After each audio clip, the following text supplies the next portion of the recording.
Good morning, students. Welcome to the class of economics. We are going to start today chapter 4 in Indian economic development, strategy of industrial growth 1947 to 1990. 1947 was the year of independence, and up to 1990 we adopted a strategy of socialist economy in which there were restrictions on private investment and there were also restrictions on international trade. Importance of industry. Industry plays an important role in the context of growth and development of a country. Following points highlight the importance of industry in a developing economy like India. Epicenter of economic growth. Epicentre मतलब होता है centre point. Epicentre word निकला है earthquake से. Earthquake का epicentre होता है जहां पर उसका सबसे ज्यादा प्रभाव होता है, जहां से अर्थक्वेक शुरू होता है. ऐसे ही एपीसेंटर ऑफ इकोनॉमिक ग्रोथ का मतलब है कि इंडस्ट्रीज से ही इकोनॉमिक ग्रोथ पॉसिबल है.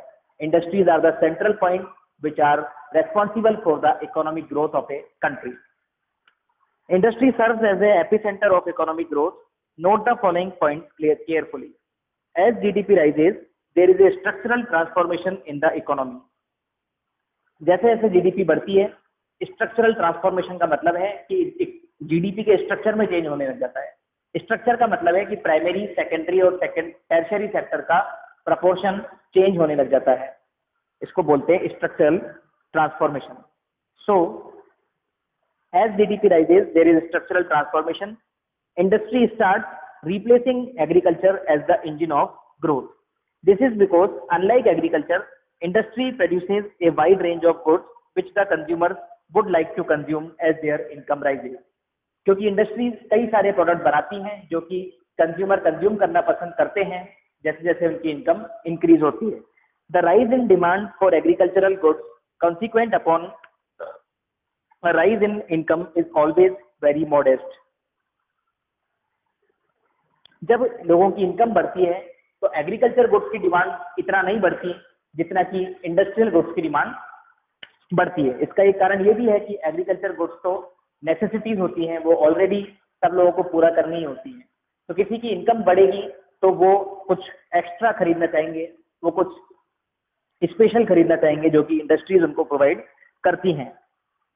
Because agriculture goods like rice and wheat are the necessities of life and have low income elasticity of demand.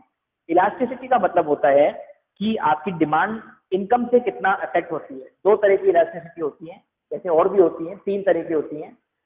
एक प्राइस इलास्टिसिटी आप लोगों ने पढ़ रखी है कि जितना प्राइस में चेंज होगा डिमांड में कितना चेंज होगा उसको बोलते हैं प्राइस इलास्टिसिटी. ऐसे ही इनकम इलास्टिसिटी भी होती है जो कि इनकम और डिमांड के बीच में रिलेशन को स्टडी करती है.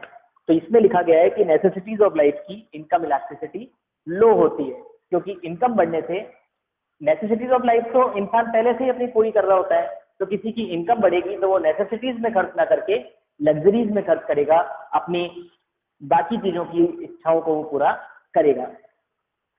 Source of does industry replaces agriculture as an epicentre of growth. इसलिए एग्रीकल्चर के बाद industries are the epicentre of growth.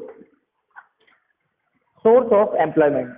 Industry is an important source of employment.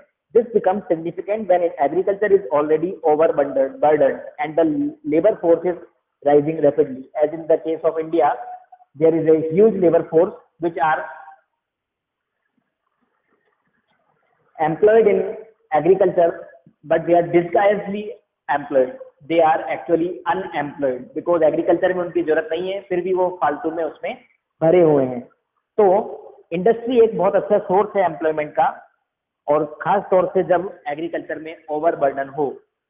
In fact with the rise in agricultural productivity farming sector has released a large supply of labour force.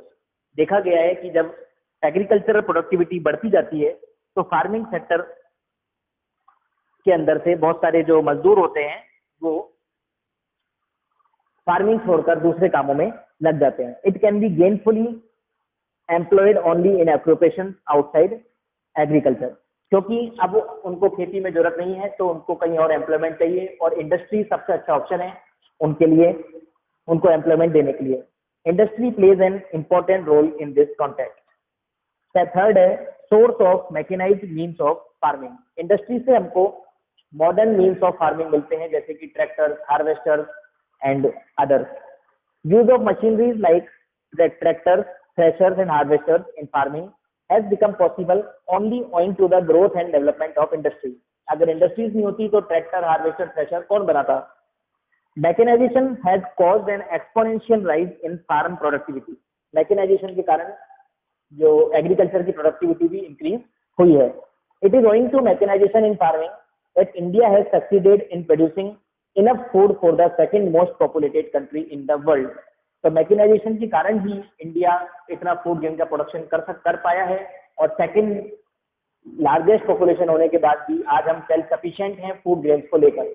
हम हमारी पूरी population को food grains provide करने में sufficient हैं only because of the use of mechanised means of farming and which is possible with the industries only. Imparts dynamism to growth process. Industry imparts dynamism to growth process. This fact is supported with these observations. Dynamism मतलब होता है frequently changing, जो बहुत जल्दी change होता है, improve होता है।